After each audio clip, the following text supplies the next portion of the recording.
नमस्कार, मैं हूँ आलोक मेहता। आँखों देखा भारत में आज चर्चा मेरे देखे हुए आँखों देखा भारत में योग की और योग में सत्ता के खेल की।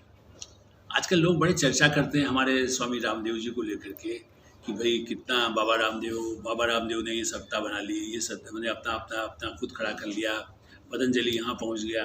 कई इसको लेकर के कुछ लोगों को अच्छा लगता है, कई को बुरा लगता है, विवाद में भी आते हैं, उसको झेलते रहते हैं। मैं आपको उस समय में आंखों देखा भारत जब भारत में योग का से सत्ता का खेल कैसे शुरू हुआ। बहुत कम लोगों को, कुछ लोगों को तो मालूम है, जो पुराने लोग जानते हैं। धीरेन्द्र ब्रह्मचारी योग जैसे आप सारे चैनल पर दिखाई देता है ना, हमारे इंडिया न्यूज़ पर भी आप देखते होंगे, उसकी चर्चा सुनते हैं। बाबा रामदेव से भी हम लोग बात करते हैं। लेकिन उस समय धीरेन्द्र ब्रह्मचारी दूरदर्शन, और उससे भी पहले की यदि बात करें, धीरेन्द्र ब्रह्मचारी ने अपना कुछ शुरू किया। पहले नेहरू के समय में उन्होंने अपनी थोड़ी जगह बनाई कि योग के जरिए में कुछ कर सकते। धीरेन्द्र ब्रह्मचारी बिहार के रहने वाले थे। सबसे दिलचस्प बात यह है, बिहार से आकर के उन्होंने अपना कुछ दिल्ली के आसपास कुछ अपना जमाया कि भाई मैं योग से कुछ कर सकता हूँ। और उस समय में बिहार के सबसे बड़े नेता कौन थे, देश के बड़े नेता कौन थे, जो प्राइम मिनिस्टर को भी हिंदू कहते थे? जयप्रकाश नारायण। जयप्रकाश नारायण और गंगा शरण सिंह जो कांग्रेस के सांसद भी थे, जबकि जयप्रकाश जी तो सांसद नहीं थे, लेकिन उन्होंने भी मदद किया कि भाई इसको कुछ ज़मीन वमीन दीजिए, कुछ दिए। तो अच्छा, फिर दुकान कहाँ शुरू किया उन्होंने? दिल्ली में भी ज़्यादा नहीं हुआ, लखनऊ के पास उनको एक छोटी जगह मिली कि अपना यूपी में जगह मिली कि कैसे उन्होंने आश्रम बनाए, चूँकि सरकार देखिए। लेकिन नेहरू उसके बाद जब उन्होंने शुरू किया था, कुछ समय बाद ही नेहरू जी की डेथ हो गई, शास्त्री जी आए।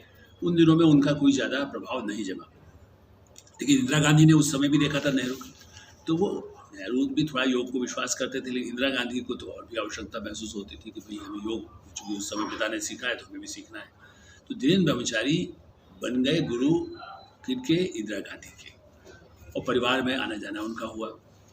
तो फिर उनको धीरे धीरे जब प्रधानमंत्री बन गई तो उनका प्रभाव बढ़ा। उन्होंने कहा हाँ ठीक है, हमें तो और भी जगह हम इसको आश्रम बनाएंगे, कुछ योग सिखाना चाहते हैं। तो दूरदर्शन पर भी धीरेन्द्र ब्रह्मचारी कार्यक्रम, पहले दूरदर्शन के अलावा कुछ था ही नहीं, उसकी भी पहुंच बहुत सीमित लोगों तक पहुंचती थी। जहाँ जहाँ इस तरह के पहुंच सकता है दूरदर्शन, बाकायदा एंटेना लगा करके बाहर। लेकिन फिर भी उस पर उन्होंने दिखाना शुरू किया।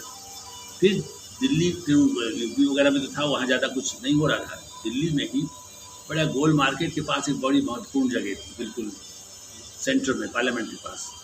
वहाँ पर उन्होंने फिर आश्रम बनाने के लिए बहुत सस्ते दामों पर, जो कहना चाहिए कि कुछ, जैसे कि उस समय जिस सरकार का प्रश्रय ही मिला हुआ था, तो बाकायदा सरकार के प्रश्रय सत्ता के, उससे उनको बहुत बड़ी जगह उस समय मिल गई। इतनी प्राइम जगह थी वो उस समय में, तब तो दिल्ली बहुत ज़्यादा विकसित नहीं हुआ था। फिर उन्होंने कहा कि भाई एक गेस्ट हाउस बनना चाहिए, इंटरनेशनल गेस्ट हाउस। उसके लिए फिर उन्होंने ज़मीन, फ्रेंड्स कॉलोनी वगैरह ऐसे प्राइम एरिया में ज़मीन लिया। वो विस्तार अपना करते चले गए योग के जरिए, सत्ता के जरिए। और उसमें स्वास्थ्य मंत्रालय मदद करता था। देखिए, अभी भी सरकारें कहीं ज़मीन सस्ते रेट पर देती, लेकिन उस समय तो मंत्रालय से बाकायदा ग्रांट दी जाने लगी कि भाई वो पैसा वो आगे उसको बढ़ा सके। धीरेन्द्र ब्रह्मचारी, जब धीरेन्द्र ब्रह्मचारी का और प्रभाव बढ़ा तो उन्होंने क्या किया, वैष्णो देवी लोग जाते थे कटरा, उन्होंने कटरा के पास एक बहुत बड़ा इलाका, ज़मीन का हिस्सा सरकार से ले लिया, वहाँ पर एक आश्रम।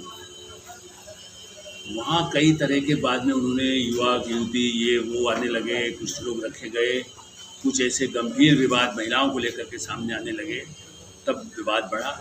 एक बार तो उस आश्रम में, मैंने चूँकि उस सबकी रिपोर्ट लिखी है उस ज़माने में, जब 76 बाद में जब इमरजेंसी कहना चाहिए हट गई, लेकिन इसलिए मुझे याद है किस समय वो कर रहे थे काम। ये पता तो चलता था लेकिन ज़्यादा छपता नहीं था।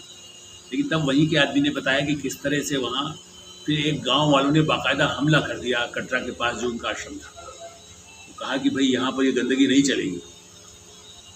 फिर भी उन्होंने, धीरेन्द्र ब्रह्मचारी का अपना नहीं था, उन्होंने फिर उसके बाद जम्मू के आगे जा कर के एक और जगह पर फिर एक बड़ा भारी और ज़मीन ले लिया, उसको भी आश्रम बनाया। तो वहाँ पर आश्रम में जानते हैं क्या किया योग महाराज धीरेन्द्र ब्रह्मचारी जी ने? बाकायदा बंदूकों की फैक्ट्री ही लगाई। अब आप बताइए, सत्ता से, दिल्ली से लेके कश्मीर तक सत्ता का खेल योग के जरिए कैसे हो सकता है, ये हम लोगों ने देखा। मैं ब्रह्मचारी को, मैंने उनके जो गोल मार्केट वाला जहाँ आश्रम था वहाँ उनको भी देखा, मिला भी, उनके और लोगों से भी बाद में भी मिलते रहे, जो बताते रहे। ये ठीक है कि योगा वो अच्छा जानते थे, उनके कई शिष्य आज भी ये कहते हैं कि हम तो बाबा रामदेव से अच्छा योग हमने सीखा था। ये सही है कि योग सीखने का मतलब, और इसलिए बहुत विवादास्पद रहे, इंदिरा गांधी संजय गांधी के गुरु मान करके उन सत्ता का दुरुपयोग किया, इसलिए राजीव गांधी के काल में फिर उनकी दुकान नहीं चली। उनके कई विवाद भी हुए, मुकदमे भी उनके खिलाफ हुए, और उनके घोटालों के, महिलाओं के साथ अत्याचार के किस्से भी सामने आते रहे। तो सत्ता के खेल का दुरुपयोग योग के जरिए कैसे हो सकता है, इसकी याद, या उसको कहें कि भारत में हमने जिसकी शुरुआत देखी सत्ता के खेल में, योग की, योग गुरु की, योग की तो नहीं कहना चाहिए, योग तो अच्छा था, योग जो लोग सीखा वो आज भी लाभदायक है, भारत में नहीं दुनिया में उससे फैला। योग के बहाने से यदि बहुत बड़ा धंधा सत्ता का होने लगे या दुरुपयोग होने लगे, बंदूक की फैक्ट्री ही बनाने लगे, धंधा इतनी सीमा पर पहुंच जाए, तो उसको, वो सत्ता के लिए भी नुकसानदायक साबित होता है, बदनामी उनकी भी होती है और समाज में योग की भी होती है। ऐसा आपको देखा भारत है। आप इस कार्यक्रम को देखते रहिए, अपनी जो कुछ विचार हो अवश्य हमें मिले। धन्यवाद, नमस्कार। अगर आपको हमारा ये वीडियो पसंद आया हो तो वीडियो को लाइक करें और चैनल को सब्सक्राइब करें, और हाँ, बेल आइकन को दबाना ना भूलें ताकि आप तक वीडियो का नोटिफिकेशन पहुंचता रहे। देश और दुनिया की तमाम खबरों के लिए देखते रहिए इंडिया न्यूज़ नेशनल।